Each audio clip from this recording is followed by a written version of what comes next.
Hello दोस्तों, मैं प्रशांत और आज के इस वीडियो में हम एचडीएफसी बैंक के ऊपर बात करेंगे क्योंकि रिसेंट ही 19 फेब को इसका इन्वेस्टर्स मीट था और ये इन्वेस्टर्स मीट बहुत ही ज़्यादा इंपॉर्टेंट था। क्यों इंपॉर्टेंट था?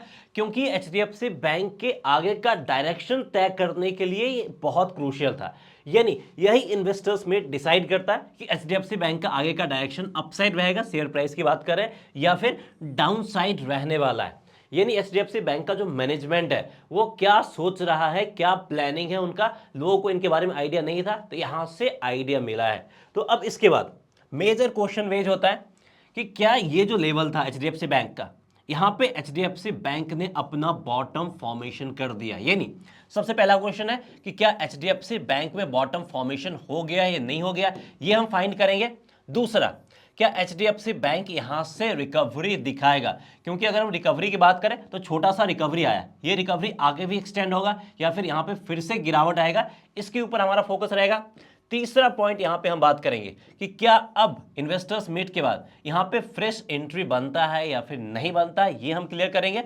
फोर्थ पॉइंट इसके बाद देखेंगे कि अगर आपने एचडीएफसी बैंक के शेयर्स को होल्ड कर रखा है तो क्या यहां पे बने रहना है या फिर एचडीएफसी बैंक के शेयर से एग्जिट कर जाना है। यानी इससे रिलेटेड जितने भी क्वेरीज होंगे उन सब क्वेरीज को हम इस वीडियो के जरिए आंसर करने की कोशिश करेंगे।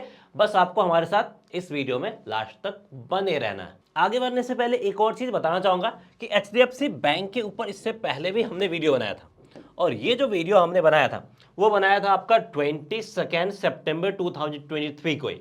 और इस डेट की अगर हम बात करें तो इस टाइम पे जो भी लोग थे एचडीएफसी को लेके बियरिश थे और उनका मानना था कि एचडीएफसी यहां से 1200 के लेवल पे आएगा, 1100 के लेवल पे आएगा, 1000 के लेवल पे आ जाएगा, एचडीएफसी बैंक का कोई फ्यूचर नहीं है, इसको छोड़ के दूसरे बैंक में स्विच कर लीजिए।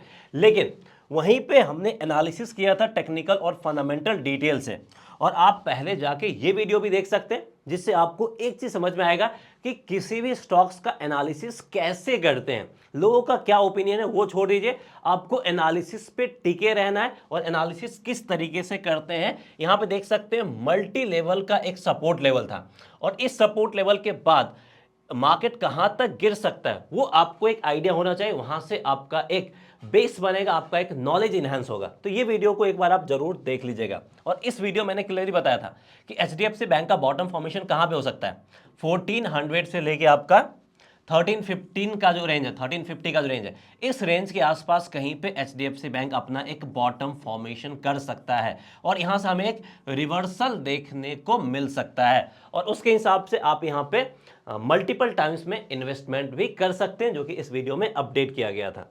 अब इसके हम चार्ट पे चलते हैं और देखते हैं कि यहाँ पे क्या कुछ एक्टिविटी हो रहा है। तो यहाँ पे अगर हम एचडीएफसी बैंक के बारे में बात करें तो देखिए एग्जैक्ट जो लो बनाया है, कहाँ बनाया है, 1363 पे लो बनाया और हमने क्या बताया था, 1400 से लेके 1350 के बीच में कहीं पे बॉटम फॉर्मेशन हो सकता है। और यहां से अगर हम इसके लोएस्ट पॉइंट से बात करें तो ऑलमोस्ट 6% का एक अपसाइड रैली दिखाया है एचडीएफसी बैंक ने। तो अब क्या एचडीएफसी बैंक ने यहां पे अपना बॉटम फॉर्मेशन कर दिया है? सबसे पहला क्वेश्चन ये है, तो इस क्वेश्चन को हम आंसर करेंगे। लेकिन उससे पहले आफ्टर एनालिस्ट मीट जो डिफरेंट ब्रोकरेज फर्म है और जो डिफरेंट रेटिंग एजेंसी है उनका एचडीएफसी बैंक के ऊपर व्यू कैसा है, बुलिश है, बियरिश है, वो सबसे पहले हम एनालाइज कर लेते हैं। फिर यहां पे हम टेक्निकल एंगल से इसको एनालाइज करेंगे। तो एचडीएफसी बैंक के एनालिस्ट मीट के बाद सबसे पहला ग्लोबल ब्रोकरेज फर्म ने जो अपना रिव्यू दिया है वो है आपका सिटी ग्रुप का और उसने बाय रेटिंग दिया है और एचडीएफसी बैंक का जो टारगेट सेट किया वो 2050 का टारगेट सेट किया है नेक्स्ट 1 ईयर में। यानी यहां से 44% का अपसाइड पोटेंशियल दिख रहा है सिटी को एचडीएफसी बैंक में। और अभी जो इसका शेयर चल रहा है वो 14-17 के करीब चल रहा है जब ये रिपोर्ट जारी किया था। इसके बाद दूसरा जो एक और रेटिंग एजेंसी है जिसने अपना यहां पे टारगेट सेट किया है वो भी काफी दिग्गज है, मॉर्गन स्टैनली। इसने तो और ज्यादा बुलिश साइन शो किया और इसने 2110 का टारगेट सेट किया और ये भी अपने ओवरवेट रेटिंग को बरकरार किए हुए हैं। यानी इन दो का पॉजिटिव रिव्यू है, बाकी सारे अपने प्रीवियस स्टैंड पे बने हुए हैं। तो यहां पे दो दिग्गज सिटी एंड मॉर्गन स्टैनली ने ओवरवेट का रेटिंग दिया और सबका टारगेट 2000 से एबव है। ये तो क्लियर हो गया। अब हम चलिए इसके चार्ट पे चलते हैं। तो यहां पे सबसे पहला क्वेश्चन क्या है, ये जो लेवल है 1363 का, क्या इस लेवल पे एचडीएफसी बैंक ने अपना बॉटम फॉर्मेशन कर दिया है?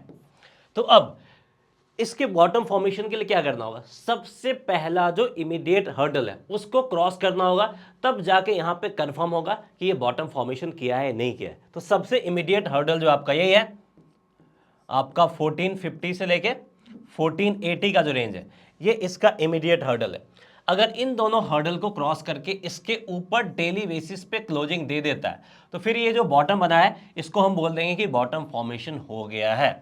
तो भले ही लोएस्ट पॉइंट से आपका 6% का अपसाइड वैल्यू एचडीएफसी बैंक ने दिखा दिया, लेकिन यहां पे अभी तक बॉटम फॉर्मेशन का कंफर्मेशन नहीं मिला है। तो जो भी टेक्निकल एंगल से क्लैरिटी है वो मैं आपको बता रहा हूं, चाहे हो सकता है ये गलत भी हो या फिर सही भी हो, लेकिन यहां पे जो भी चीज सामने आ रहा वो मैं आपके सामने रख रहा हूं ताकि आप एक बेहतर डिसीजन ले सकते हैं। अब देखिए एनालिस्ट मीट के बाद क्या है, इन्वेस्टर्स भी कंफ्यूज है।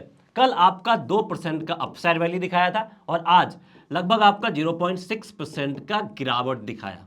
तो एनालिस्ट मीट को हम एज ए पॉजिटिव वे में लें या फिर निगेटिव वे में, तो ये सब कुछ आपको आइडिया मिल जाएगा। तो सबसे पहला क्वेश्चन का आंसर हमने कर दिया। दूसरे क्वेश्चन पे आते हैं, क्या एचडीएफसी बैंक में यहां पे हमें रिकवरी देखने को मिलेगा या फिर नहीं मिलेगा, और रिकवरी देखने को मिलेगा तो कैसा रिकवरी देखने को मिलेगा? तो सबसे पहले रिकवरी देखने को मिलेगा उसके लिए फिर से हम वही लेवल पे आना प्रेफर करेंगे 1480। अगर इसके ऊपर निकलता है तो फिर एचडीएफसी बैंक में रिकवरी देखने को मिलेगा और ये नेक्स्ट 1 ईयर में 2000 के लेवल तक जा सकता है। लेकिन अगर आप यहां पे उम्मीद करेंगे कि यहीं से रिकवरी दिखा के सीधे लगातार ये 2000 के लेवल तक आ जाए, तो ये गलत है, ऐसा नहीं होगा। तो यहां पे रिकवरी किस तरीके से आएगा वो मैं आपको बता देता हूं।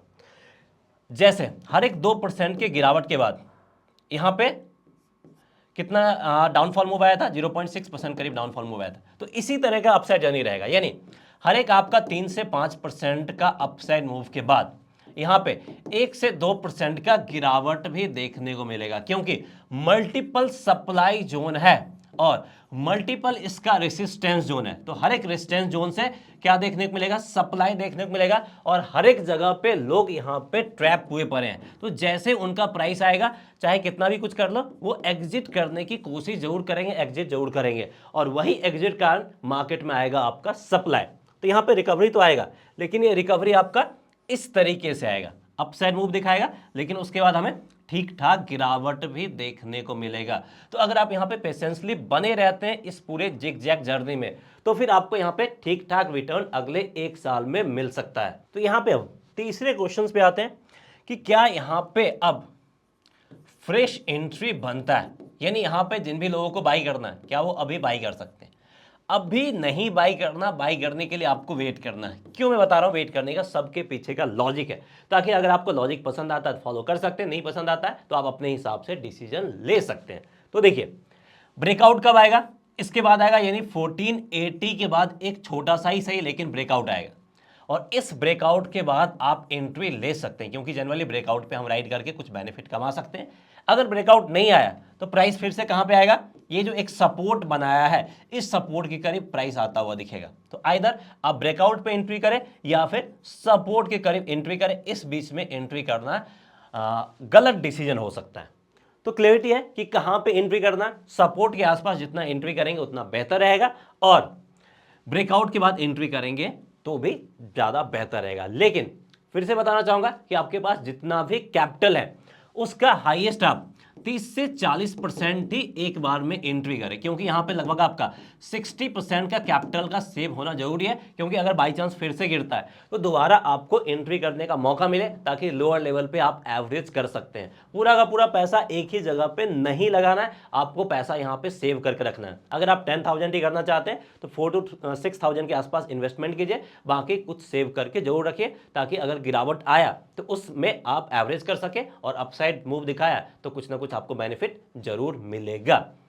अब अगर आपके पास एचडीएफसी बैंक का शेयर्स पहले से होल्ड कर रखा है, तो क्या यहां पे होल्ड किए रहना है या फिर यहां से हमें सेल करके एग्जिट करना है?